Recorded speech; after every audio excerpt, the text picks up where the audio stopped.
Natasha and Her Illegitimate Child in a Muslim Society. A novel by Dr. A. Ahmed. This story is narrated in 2 books. Book 1. Copyrights. All rights are reserved. No part of this book may be reproduced, stored in a retrieval system, or transmitted in any form or by any means without the prior written permission of the author, except by a reviewer who may quote brief passages in a review to be printed in a newspaper, magazine, school journal, or university article. This novel is a work of fiction, but the entire story is based on the actual life of a Muslim family in Sudan. Therefore, all names, characters, places, and incidents are either the product of the author's imagination or are used fictitiously. Any resemblance to actual persons, living or dead, events, or locales is entirely coincidental. Chapter 16. The Execution of the Adulterous Girl. While the dispute between those 2 rival wives is going on in Canada at Calgary City, Natasha Sammy Shams Aldeen in Sudan had completed her 9 months of pregnancy and delivered a baby girl inside the women's prison in Khartoum City. As a matter of fact, after the trial of honor was conducted and she was found guilty of adultery and sentenced to 200 lashes, Natasha was placed under arrest and sent to a maximum security women's prison. During those 3 months of imprisonment, her father did not leave a stone unturned to stop his daughter from being flogged 200 stripes. He appealed to her case many times, but his pleas were rejected by all courts. He even referred his appeals to the criminal court and the high court in Khartoum. Both courts rejected his petitions. According to the Supreme Court, the decision of the Sharia court is final and irrevocable. When he failed to change the decision of the Sharia court through appealing to the criminal court and Supreme Court, Sammy Shams Aldeen begged the president of Sudan to intervene and save the life of his only daughter. Likewise, Mr. President apologized and told him that he would not interfere in the judicial matters, especially when the decision of the Islamic court is backed by a verse from the Holy Quran. When all doors were closed on his face, the desperate father sought the intervention of some international human rights organizations. The Human Rights Watch office in Juba tried to intervene and save the life of the condemned 17-year-old girl, but the Sharia court rejected its request. In the meantime, the case of Natasha became internationally known all over the world. Many foreign groups tried to intervene, but all their interventions were rejected. At this junction, the Minister of Religious Affairs stepped in and backed the decision of the Islamic Sharia court. When all efforts are exhausted, some international human rights groups proposed to redeem Natasha Sammy Shams Aldeen with whatever amount of money the Sharia court would ask for. They offered to pay $1,000 for each lash. Despite that huge amount of money, the judge of the Sharia court refused to revoke his decision. When he is interviewed by the Al Jazeera TV, the religious judge said he would not sell the judgment of Allah and his Prophet, which mentioned in the Holy Quran in Surah Al-Nur 24, verse 2, even if those foreigners were prepared to pay $1 million for each whip. The police allowed Sammy Shams Aldeen to claim the custody of Natasha's female baby and subjected her to the most brutal kind of punishment ever being done to a mortal being. Natasha has been flogged 200 lashes shortly after the day she delivered her baby girl. On the day of her execution, the jail authorities stripped her of her upper clothes and tied her body to a black post. Her hands and legs are securely tied up. Then, 2 female executioners began to whip her delicate body until they rendered her unconscious.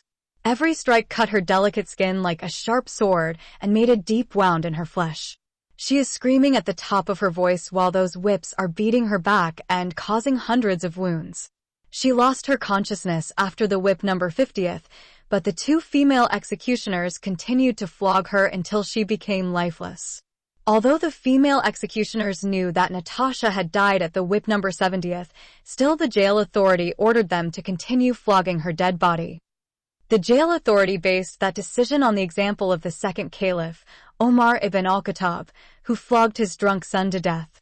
Although the son died at the whip number 80th, still Omar continued to flog the dead body of his son until he completed 100 stripes according to the Sharia. For that reason, Omar ibn Khattab was known among Muslims as the justest judge that ever walked on the surface of the earth after the Prophet Muhammad. That is why he had been nicknamed Omar al-Farouk, which means Omar the Most Just Judge. Natasha's execution has been carried out in a public place near Khobar prison and aired live through all TV channels in Sudan and witnessed by thousands of Muslim believers. After the heartbroken Sami Shams al-Din had been deprived of his beloved Russian wife Nadia and his adorable daughter Natasha, which one was killed in honor killing, and the second was murdered by the Sharia court, he decided to leave Sudan forever. In his heart, he began to hate everything pertaining to that accursed country. He hated Islam and considered it a barbaric, cruel, terrorizing, and criminal religion. Islam for him became an abomination and satanic cult. Consequently, the deeply hurt man took his granddaughter, who was a few days old, and traveled to Ethiopia. Although he has not much money and knew nobody in that country, still Sami Shams al-Din preferred to live in a strange land where those draconian Sharia laws are not applicable. Before he left Sudan, Sami named his granddaughter after her late mother, Natasha, and gave her his last family name. Chapter 17. Sexual Predation. After he forsook his two rival wives, Daria and Maria, Yasser Sef al-Dawla began to harass white women. Being from the north of Sudan, he has the inferiority complex of the northern Arab Sudanese who worship white skin. Although most of the northern Sudanese are having darkish skin and African features, still, they believe that they are Arabs. Some northern tribes such as the Shajia and the Ja'aliya believe that they are direct descendants of the Prophet Muhammad. From day one, the Muslim immigrant Yasser began to lust after white skin and is longing to have a white girl as wife number 4. He knows that all the women he impregnated are Sudanese and have black skins. To achieve his goal, he began to roam in the stores and malls and travel by public transportation seeking a new white female prey so he could devour her white flesh. His favorite spot is traveling in buses that are crowded by the Calgary University female students. Many times, he purposely leaned on a white girl standing on the bus or sat near a woman sitting by herself. His behavior irritated many white women and sometimes made them confront him in front of other passengers. But he always used his lack of knowledge of English as an excuse.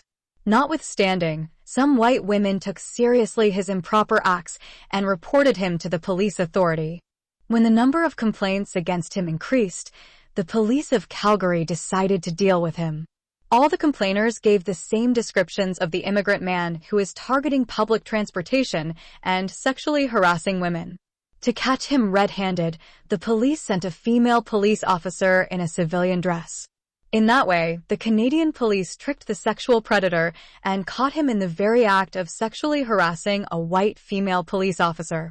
He leaned and touched that white female police officer on her buttocks by his fully erected phallus. When Yasser Sef al-Dawla was arrested and thrown behind bars, the Arab Muslim Sudanese community has accused the police of Calgary of racial discrimination. They took the matter to the immigration office and demanded that Yasser should be released as soon as possible. The president of the Sudanese community, Dr. Noor al-Huda, argued that if Yasser is suffering from sexual mania, he would not have left his two women and remained single to bring peace between the two rival Sudanese communities.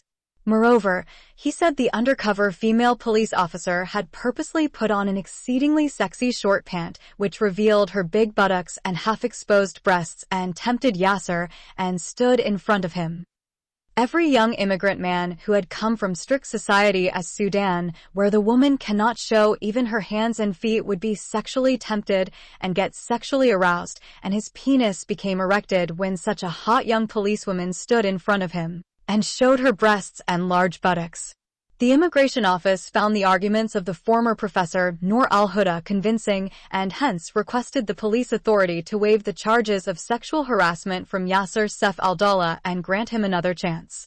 The police agreed to release Yasser, but warned him that he would face severe punishment if he were involved again in similar improper behaviors. Yasser Sef al-Dawla spent a couple of weeks in jail before he was released. He learned a good lesson from that short time he spent in jail. It is the first time in his life to be thrown behind bars. When some of the white inmates somehow came to know that his charge is related to women's sexual harassment and abuse, they mercilessly battered the shit out of him and left him half dead. In fact, Yasser is like many Muslim immigrants who came to the West with some erroneous notions that white women are free and easy to take them to bed and have sex with them. When he was in Sudan, he heard that white people practice sex in the streets and public parks. Additionally, he heard that white girls are not controlled by their families, as the case of Muslim women in the Muslim world. The white girls could have boyfriends with the knowledge of their parents and could sleep with them before marriage without the fear of honor killings. The girls in the West could leave their parents' houses and live with their lovers and have sex with them out of wedlock. Giving birth to the Wad Haram or Bint Haram isn't a crime punishable by the law. A girl could conceive and deliver an illegitimate child and give it to her parents to raise it up. As a matter of fact, Yasser heard that 99% of white people are illegitimate children who were born without marriage bonds. Having those wrong notions in his mind about white people, Yasser went from public place to another place searching for a free white woman to take to bed. But his first experience in Canada taught him a hard lesson that he supposed not to forget all his life.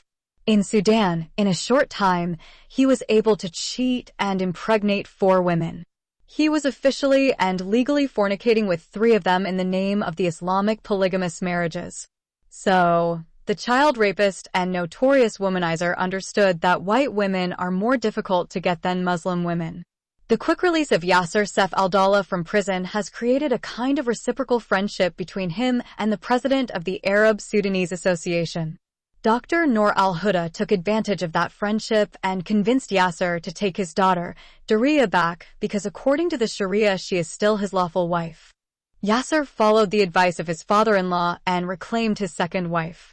When Yasser took his second wife back, Daria has only 1 month left for her 6 months visiting visa to Canada to expire.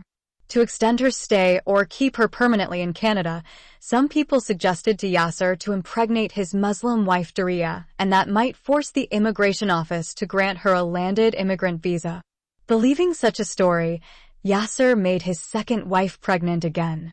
Then, he approached the immigration office and presented the case of his pregnant wife. He told the immigration office that Daria is his lawful wife and has been impregnated by him. But Yasser did not know that by doing that he put Daria in a serious problem. First, the immigration office knew that Yasser Saif al-Dawla did not officially divorce his Christian wife Maria, and hence it is illegal for him to marry another woman while he is still lawfully bound by another marriage. The office refused to recognize the marriage certificate that Daria brought with her from Sudan. However, the officials of the immigration office are aware of the 2 rival wives dispute and what happened after the representatives of the 2 Sudanese communities met in their office. It is clear to them that Yasser purposely impregnated Daria to force the immigration office to grant her a landed immigrant visa. Many immigrants from the Third World used that kind of tricks, but the immigration authority stopped such abuse of the immigration law. Just to mention a few examples, Egyptian immigrants in Toronto used to bribe prostitutes and street girls and send them to Egypt to marry their brothers and bring them as spouses to Canada. But their marriages were only on papers and there would be no sex involved. Worse than that, some Indians used to marry their own aunties and sometimes their own sisters to bring them to Canada. Therefore, the immigration office in Calgary City refused to recognize Yasser's second marriage and kicked Daria out of the country as soon as her 6 months visit was over.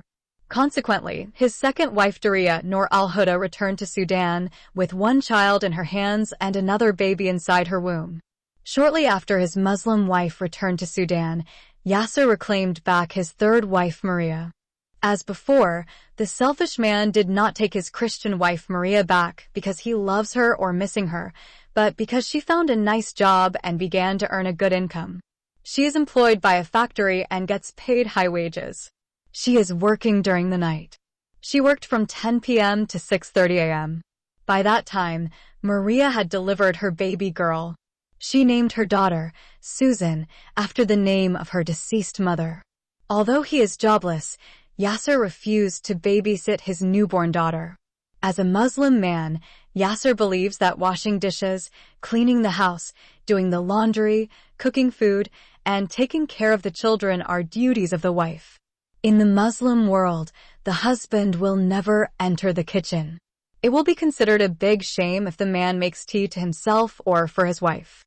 So, Maria took 6 months maternity leave. After she returned to work, Maria is forced to send her baby girl every night to her female cousin who agreed to babysit the infant for little money. Having no work to do and little cash in his hands, Yasser learned another dirty habit. Some single Sudanese boys in Calgary showed him the place where he could find white prostitutes. He is told he can find a 13 or 14 years old white girl to sleep with him for just a few dollars. He has no driver's license, and he might take years before he could learn to read and write in English.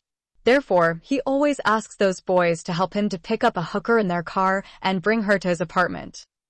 While Maria is working hard to make money to feed him and put some pocket money in his hands, Yasser is going around with those bad Sudanese boys and picking up teenage girls from the streets and bring them to his apartment and fornicate with them in Maria's bed. It did not stop at that, but Yasser Sef Aldallah learned to drink alcohol and smoke marijuana with those useless Sudanese boys.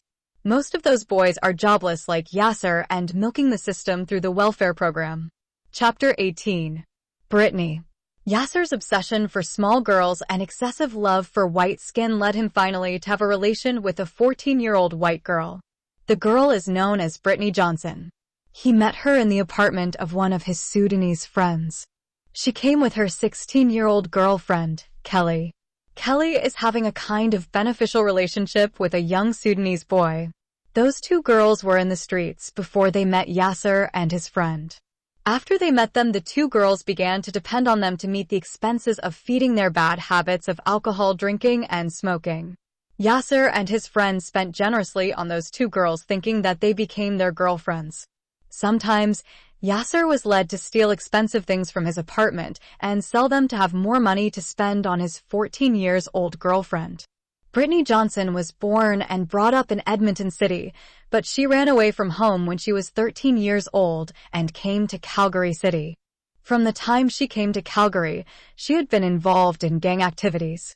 To get money to meet the expenses of her smoking, alcohol drinking, and taking drugs, she was forced by the gang to stand in the streets and sell her body. But after she met her street girlfriend Kelly, who took her to Yasser's friend's apartment, Brittany stopped standing in the streets. She moved in with her friend and started a beneficial relation with Yasser. It did not take a long time before Yasser made the white girl Brittany pregnant too. Before that, both girls were very careful when they had sex with those Sudanese young men. However, Yasser took advantage of the small girl, and while she was fully drunk and drugged, he had sex with her without using a condom. When Brittany discovers that she is pregnant, her life is turned into hell. Her friend Kelly explained to her that at her age, she would not be able to get an abortion without the police involvement. In such a case, the police might treat her pregnancy as kidnap and rape of a minor girl. Kelly asked Brittany to inform her parents. However, Brittany is reluctant to contact her parents.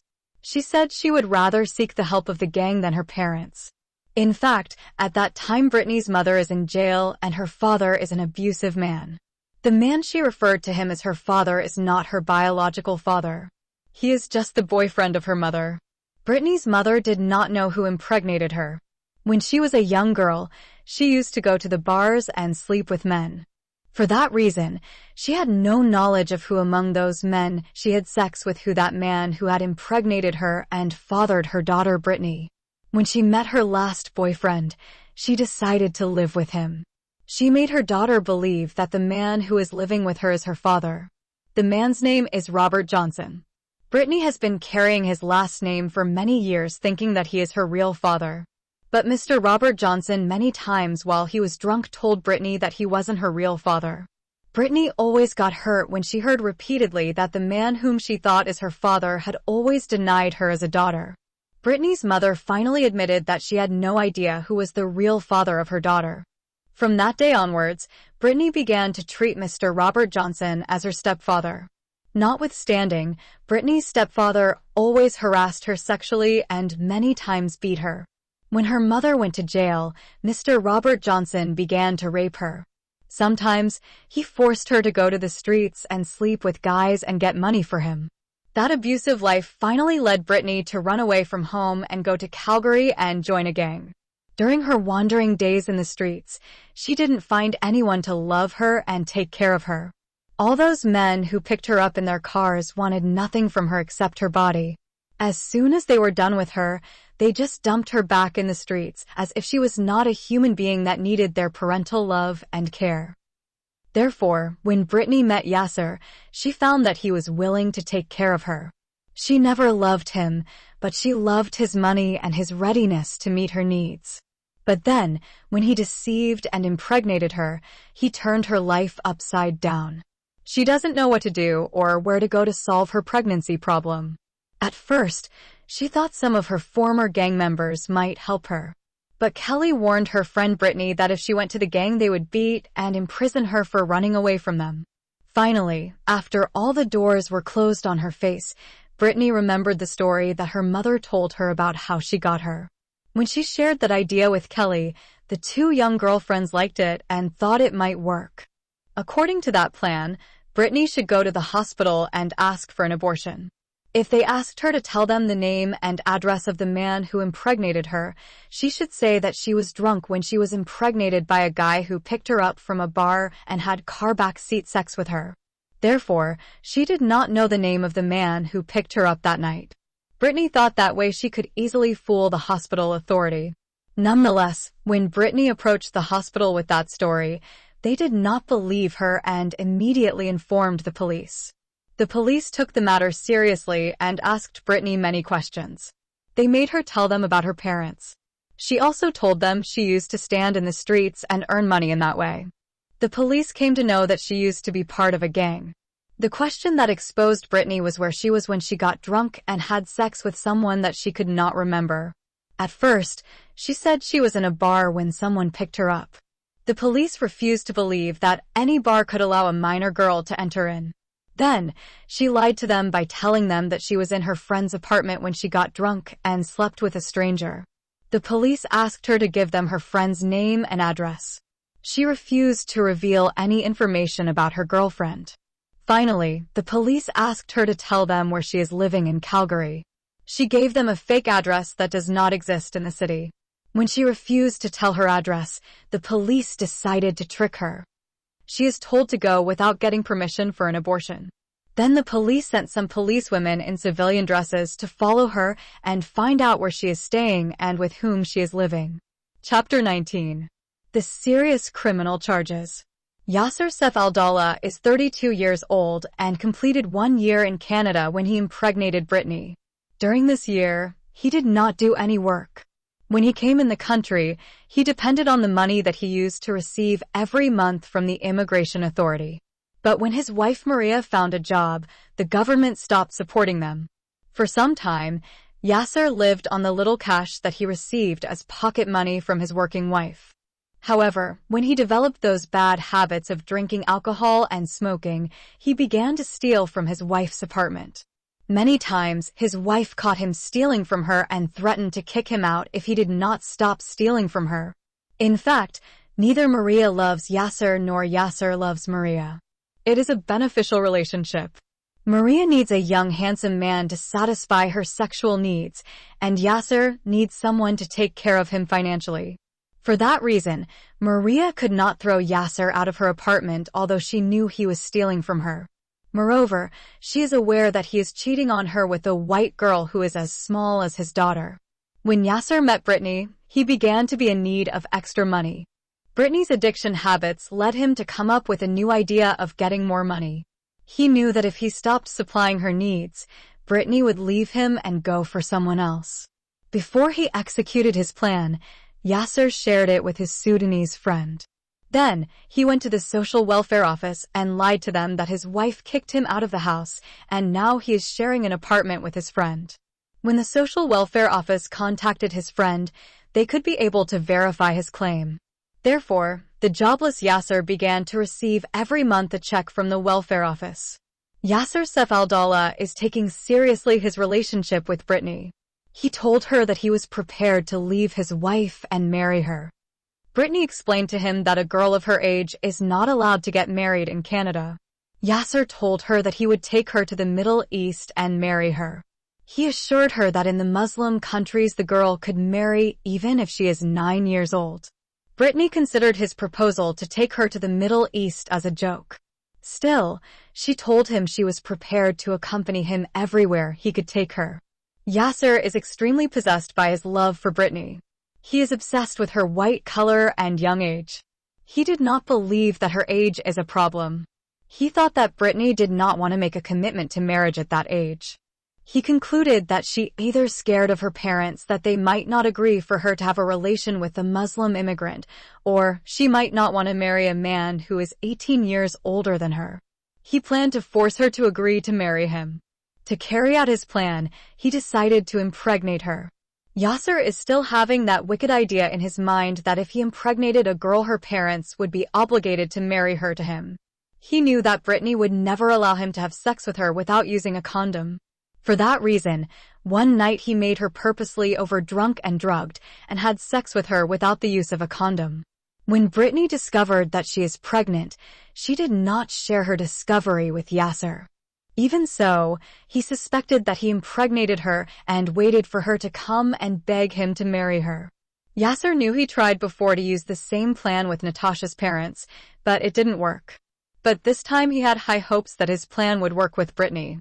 He knows that Brittany is not controlled by any parental authority, and there is no one to prevent her from marrying him if she decided to do so. He has in mind his plan of taking her to the Middle East or North Africa. He forged a marriage certificate in the Arabic language and made Brittany sign it without knowing what it is. He told her that it is a working permit he received from Saudi Arabia. He made her believe that he could take her with him to that country as a female tourist. He assured her that as soon as they reached there, they could get married because the law in every Muslim country allows the girl to get married at any age. Although Yasser lived for 1 year in Canada, still he knows little about the laws of the country he is living in. Even though he heard that in Canada he would not be allowed to marry a 14-year-old girl, still he did not take seriously that restriction. He thought that he could bypass the law and take his white underage girl to the Middle East and marry her. While Yasser Saif al-Dawla's mind is filled with those ideas and hopes, his great expectations are shattered one day when someone knocked on the door of the apartment of his friend. It was late evening when that unexpected visitor knocked on their door. At that time, Yasser has happened to be in bed with his dream girl and making love with her. He did not bother to respond to the door and left that task to his friend. That evening, Yasser Saif al-Dawla is caught in bed and in the very act of having sexual intercourse with a 14-year-old girl. For police officers have seen him raping the minor girl, Brittany Johnson. At first, Yasser thought, the police officers came to search the apartment for drugs. However, the reaction of Brittany alarmed him and made him believe that the police officers came for something more serious than drugs. Brittany began to cry and beg the officers to spare her. When he saw his sex partner is crying, Yasser got frightened and confused and began to speak to the police officers in the Arabic language. The police ignored him and began to search the apartment. After a long search, the police found alcohol bottles, cigarettes, and drugs. The police found in Yasser's bag an Islamic marriage certificate in the Arabic language. Later, when the certificate was translated into English, it appeared that it included the name of Yasser Saif al-Dawla as the husband and Brittany Johnson as his wife. That evening, Yasser Saif al-Dawla is arrested under awfully serious charges. He is arrested for kidnapping, imprisoning, raping, and impregnating an underage girl who is 14 years old. Moreover, he is charged with providing and supplying alcohol, tobacco, and drugs to a minor girl. His Sudanese friend and his white girlfriend have been placed under arrest too. But when the age of Kelly has been verified, she and her boyfriend are released on the same evening. It appeared that Kelly was lying about her age. The police found out that her actual age is 18 and not 16 as she told her boyfriend. Brittany is detained by the police authority as a victim rather than a female suspect. When her minor age has been confirmed, her case has been transferred to the social work department. Later, the social work department put her in a foster home and allowed the question of her abortion to be decided by her new caretakers. Her new foster parents decided to give her permission to abort the baby due to her age. Then they encouraged her to return to school and resume her education. In the meantime, the second arrest of Yasser Seif Al-Dawla with those serious charges is met with shock by both Sudanese communities in Calgary. When his wife Maria heard the disturbing news, she wished the earth would open and swallow her forever. She did not only feel she had been cheated upon by her unfaithful husband, but he betrayed her community too. Other Sudanese women kept on calling her phone and inquiring about the authenticity of the news. Some of them came and knocked on her door, but she did not respond to any caller or knocker. Maria stopped going even to her work. When all the measures she took did not shield her from those curious women, Maria fled with her daughter to Edmonton City and hid in the house of her cousin sister. In her hiding place, Maria cried a lot for her husband.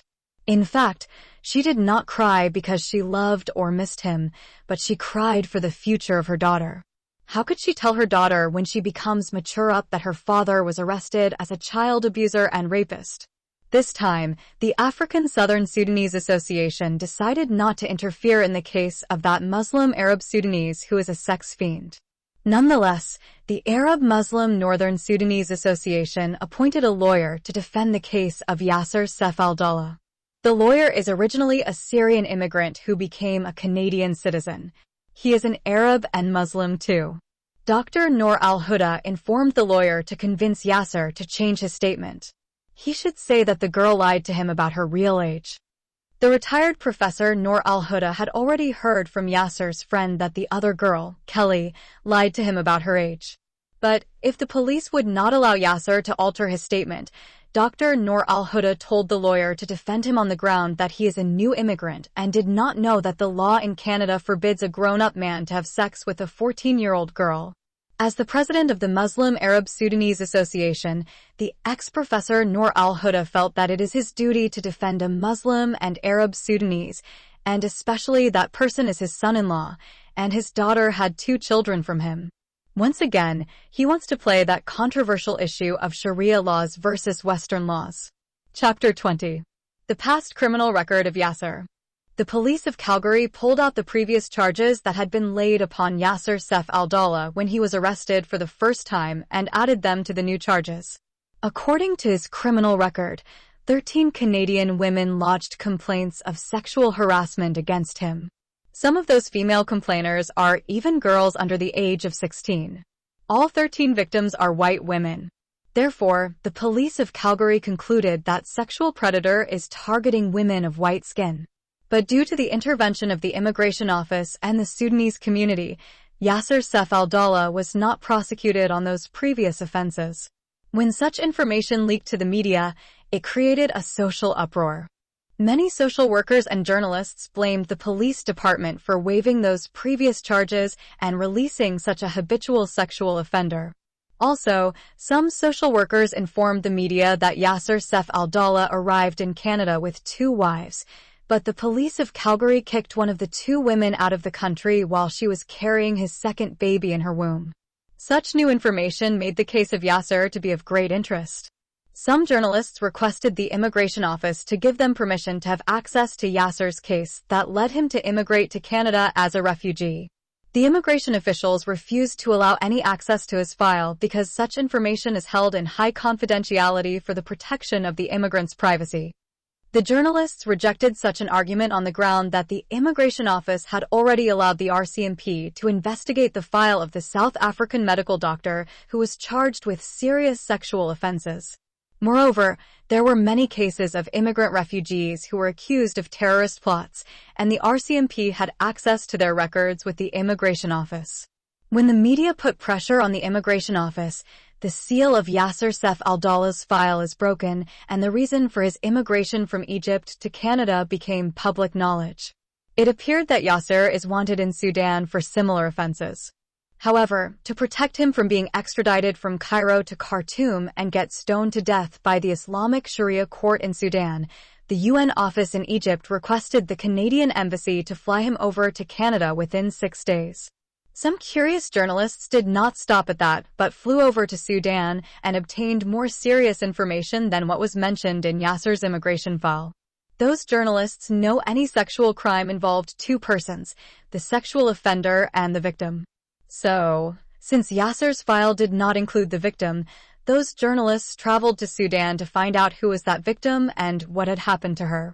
The information that they brought back with them turned the city of Calgary upside down and made everyone to raise a red flag against the UN office, the Canadian embassy, and the immigration authority. The information revealed that Yasser Saif Al-Dawla had impregnated a Sudanese girl out of wedlock when she was 14 years old, and he was 28. When that girl became 16 years, he impregnated her again without marrying her. After the second pregnancy, the girl was arrested by the Khartoum police. The reason for her arrest had to do with honor killing. The girl is known as Natasha. She is having a Sudanese father by the name of Sami Shams al-Din and a Russian mother called Nadia Alexandrov. When Natasha was impregnated by Yasser for the second time, her father's relatives tried to murder her for disgracing the name of their family. However, instead of killing her, they murdered her Russian mother who came in between and saved the life of her daughter. Yasser Saif Al-Dawla somehow was able to flee to Egypt with his third wife, Maria. In Egypt, they became refugees. At that time, Yasser was married to 3 wives at the same time and fathered children with all 3 women. In addition to that, he impregnated a girl who wasn't his wife. The impregnated girl was arrested and charged with committing adultery without marriage and delivering 2 illegitimate babies. According to the Islamic Sharia law, an adulterer should be given 100 stripes if he was unmarried and stoned to death if he was married to another person at the time he committed adultery. Yasser Saif Al-Dawla came to know through the media that he would be stoned to death if the Egyptian police arrested him and extradited him to his country of origin. To escape that gruesome penalty, Yasser approached the UN office and informed them about his life threat. To save his life, the UN office requested the Canadian embassy to fly Yasser and his wife Maria out of Egypt as soon as possible. In that way, Yasser escaped and left that poor girl to face the consequence of his evil act. The Sharia court in Khartoum tried the girl and found her guilty of committing adultery and becoming pregnant twice out of wedlock. For that reason, her punishment was doubled. She was sentenced to 200 lashes. The Sharia court's ruling was based on the commandment of the Quran in Surah Al-Nur, verse 2, which says, "The woman and the man guilty of adultery, flog each of them with 100 stripes. Let not compassion move you in their case. In a matter prescribed by Allah, if you believe in Allah and the last day, and let a party of the believers witness their punishment." Surah Al-Nur 24, verse 2. Accordingly, after the indicted girl delivered Yasser's second bastard baby, the Islamic court ordered her to be whipped 200 lashes. Although the poor girl died before the 2 female executioners finished half of that cruel punishment, still the lifeless body of the girl was not spared until the 200 stripes were completed on her dead body. The journalists obtained that information from the Human Rights Watch office in Juba. The Khartoum police refused to cooperate with the Canadian journalists and did not allow them to have access to Yasser Saif Al-Dawla's criminal record in Sudan. Through the help of the Human Rights Watch office, the journalists could be able to meet with Yasser's other 2 wives, Badriya Habib Allah and Dariya Noor al-Huda, and interview them. Both women admitted that they are still the lawful wives of Yasser. From each woman, Yasser has fathered 2 daughters. The 2 women said that they are not receiving any child support from Yasser, and for living they and their children are depending on their parents. The Canadian journalists tried to find out what had happened to the so-called illegitimate baby that the condemned and executed girl delivered before the Sharia court flogged her to death. The Human Rights Watch office informed them that the baby and her grandfather left their country and immigrated to Ethiopia and settled in Addis Ababa. No one ever heard anything about them after they left Sudan. Yasser Saif Al-Dawla's past criminal record revealed that he caused the destruction of a family which resulted in the cruel execution of his victim and the brutal murder of his victim's mother. After the past record of Yasser became public, a persisting question bothered all the governmental departments including the police department and the immigration office. Should a person with serious criminal records, such as Yasser Saif Al-Dawla, be allowed to immigrate to Canada for his protection? Although the Canadian embassy in Cairo had full knowledge of Yasser's sexual offenses in Sudan, still it granted him resettlement for his protection purpose. By bringing such a child abuser, the government of Canada endangered public safety. If such a serious error had not taken place, Brittany Johnson would not have fallen prey to the hands of such a sexual predator. Yet, another question that needs an answer is to do with the safety of Yasser himself. When the court finds him guilty of all those serious charges, will it deport him back to his country or imprison him in Canada? If he is deported to Sudan, he will be stoned to death by the Islamic Sharia court in Khartoum. If he is jailed in Canada, he will continue to remain a public risk after his release. No one could give answers to those questions, and for the time being, the matter is left for the judge and his jury to decide upon.